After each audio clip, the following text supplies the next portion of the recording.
Welcome back to Politics Tonight, everyone. Thank you so much for staying with us on the program. Tonight, we're discussing the state of the nation as President Tinubu summons 36 state governors to Abuja. And I've been speaking with Dr. Abdullahi Mohammed Jabi as the chairman of the North Central Zone Campaign for Democracy in Niger State. Dr. Jabi, thank you so much for staying with us on the program. Now, let's get to what more can we do so state governors can live up to their responsibilities?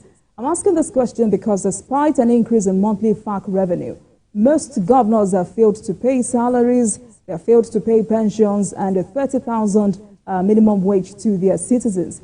Yes, the president has pleaded with them, but what more can be done so state governors can step up to their responsibilities? Good question, and very, very apt.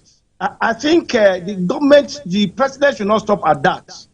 He should request the services of intelligence agencies to go after the governors, and the Minister of Information and National Retention Agency should up their games by briefing citizens per hour, per second on government policy programs and what government have been able to release to each of those governors in their various states. And citizens should hold them accountable for their inability to perform, for their inability to protect, for their inability to take care of their citizens, because they are any more ever than any other administration since inception of democratic dispensation in this country. So they should be accountable for all the money they are collected and what they are using it for, until citizens are made to understand that this money were released for social purposes, so that civil societies and NGOs and other stakeholders, state-based organizations, can hold government accountable at the state level and the local government level. And there is a need urgently for the bill that was passed by National Assembly to give the local government the autonomous, financial autonomous, so that they will be able to perform their role at the grassroots level where poverty is halved, where hunger is high. But doctor, where do so monitoring by civil society of those governors will help Mr. President in making sure that those governors perform their role, because they are long silent, as if the president is not doing enough. Is what is happening by instigating some of their citizens against the states.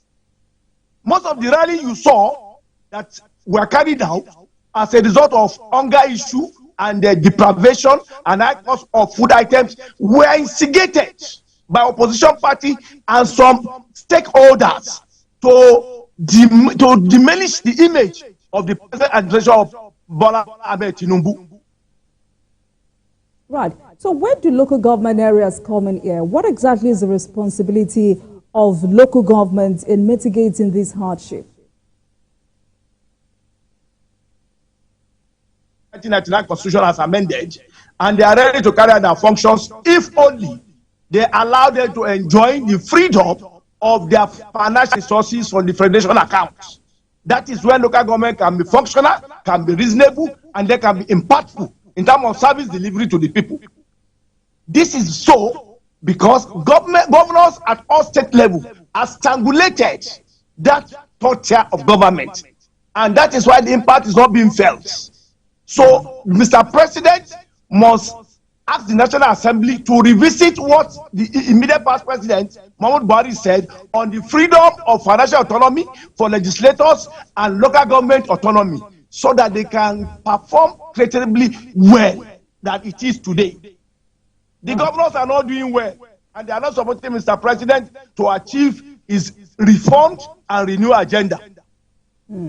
We'll come back to that. Let's quickly talk about insecurity, which is a major cause of food shortage in the country. Now, there is an agreement on the creation of state police, but in the interim, the president has charged these governors to strengthen their forest rangers and arm them to keep all the forests safe from criminals. What modalities do you think this initiative should take? This is a very welcome development and long overdue, because not only the rangers that will protect farmers in the farm, there is a need for the government at all tiers to ensure that social security is provided for the people. The aged that are retirees, pension and gratuity is paid as of when due, which is what Mr. President has been hammering on.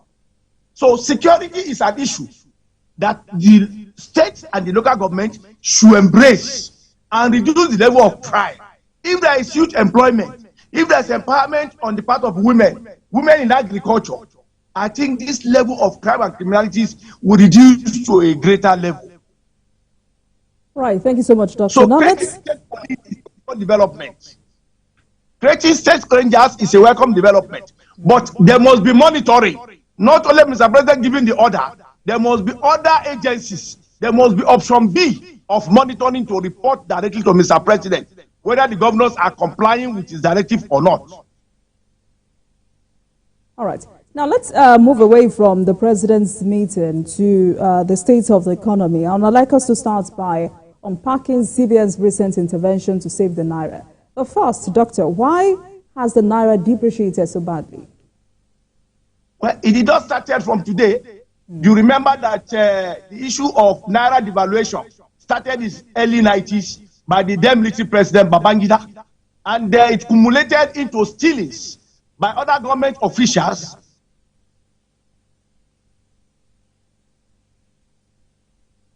Dr. Jabi, are you there?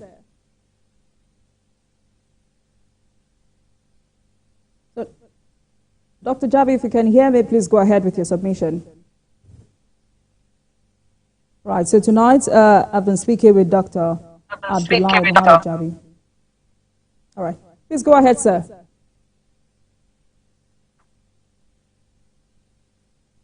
Dr. Jabi, if you can hear me, please go ahead. All right, tonight I've been speaking with Dr. Abdullah Mohammed Jabi, is the chairman of the North Central Zone Campaign for Democracy in Niger State. And so tonight we're discussing the state of the nation as President Bola Tinubu summons 36 state governors to Abuja. Let's take another break and we will be right back. Stay with us.